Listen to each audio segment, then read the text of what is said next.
Hi, hopefully this is just going to be a really quick video showing how I insert hidden connector straps when they aren't in the pattern and how I work out how I'm going to insert them.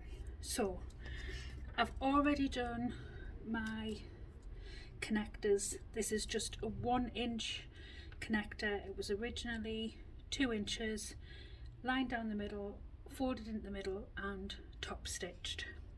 So this is 1 inch. I've got a 1-inch D-ring and I'm going to mark on the back of my vinyl my placement for my hidden connector. So follow the pattern as to where the connector would be placed if it was like hardware that was being inserted to add your D-ring, but instead you're using the hidden connector method. So how I start with is I mark my bottom line first, and because this is 1 inch, I'm marking this as 1 inch. Then what I do is I look to see how thick my connector is going to be. Now this is just under 1/4 inch, so I'm going to make the depth of the opening 1/4 inch. You want it to have a little bit of leeway.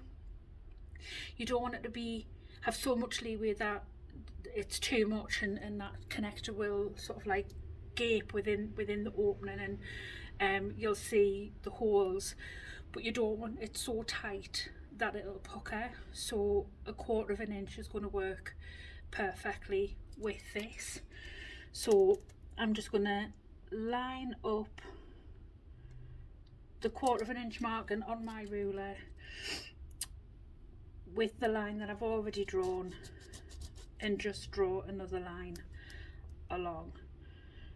Now then what I'm going to do is I'm just going to find the center and mark that center, and then from that center line I am going to mark 3/4 inch. 1, 2,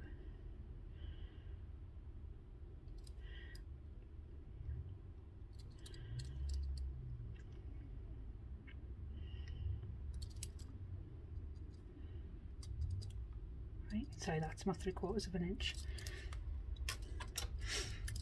And then from the outer corners of the inch I am just going to draw lines that come in to that 3/4 inch mark.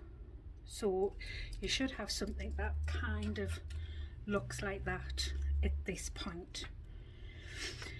Now to create the opening, we're not going to cut along the bottom line.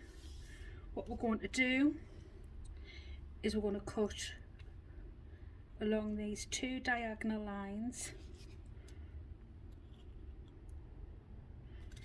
and along the shoulder line.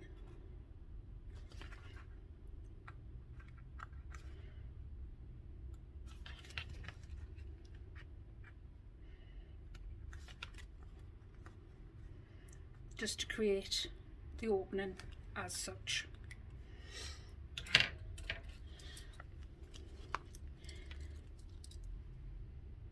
So with the strap connector, I find the center. I'm just using a heat erasable pen because it will actually wipe off the vinyl as well.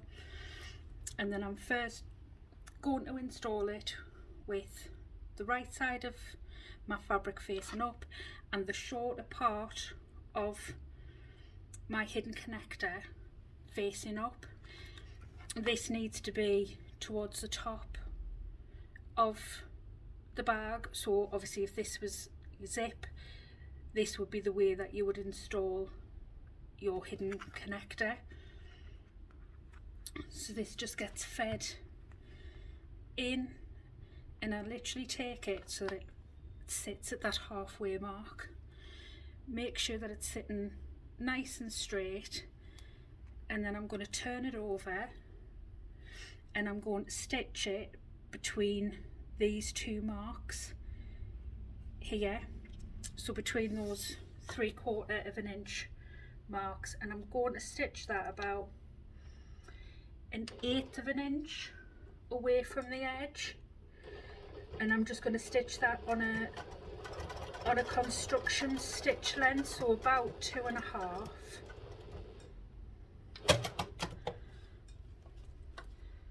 What you don't want to do, and what I think a mistake quite a few people make, is sometimes they overstitch, and what that can actually do is tear the fabric, especially if you're using vinyl or cork.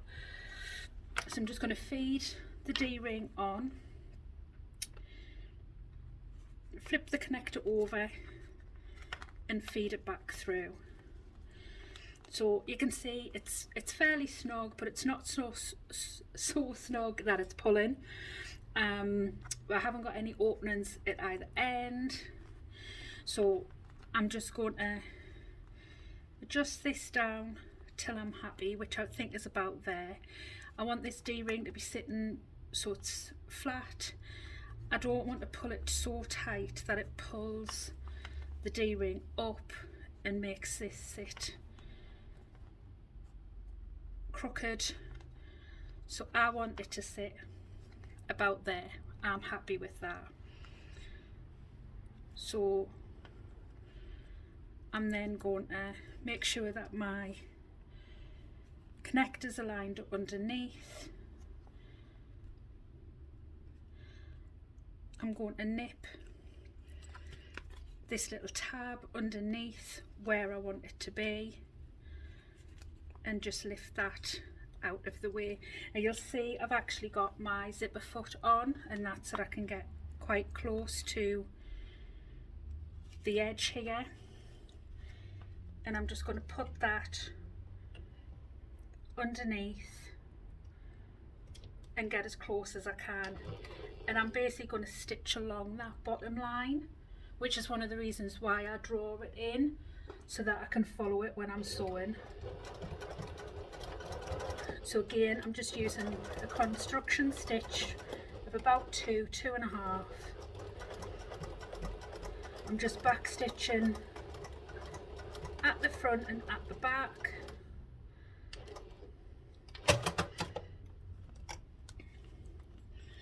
And that's gone in nice and neat. What you can do, if just for a little bit of added strength, if you want to put another row of stitching in about 1/8 of an inch further down, you can.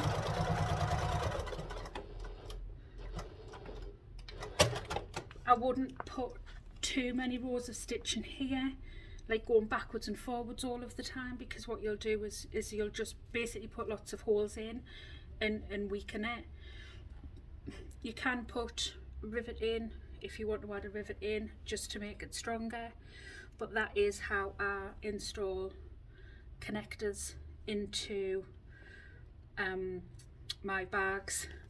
I would quite often have this reinforced with Decaville, so if you haven't already got Decaville in your pattern piece, you could put just a little piece here where the hidden connector is going to be inserted. I would always insert my hidden connectors before foam, basically just because the foam can sometimes make this part a little bit bulky. But then if I do this and then I'm inserting in foam and I was using a rivet, I would rivet then through the foam just to keep the foam in place and just give it that little bit extra strength. So I hope that's been helpful. I hope I've explained it well in my muddled head. Let me know if you've got any questions. Thanks. Thank you so much for watching. If you've enjoyed this video, please hit the like button and don't forget to subscribe to see my next video when it's released. I'll see you next time.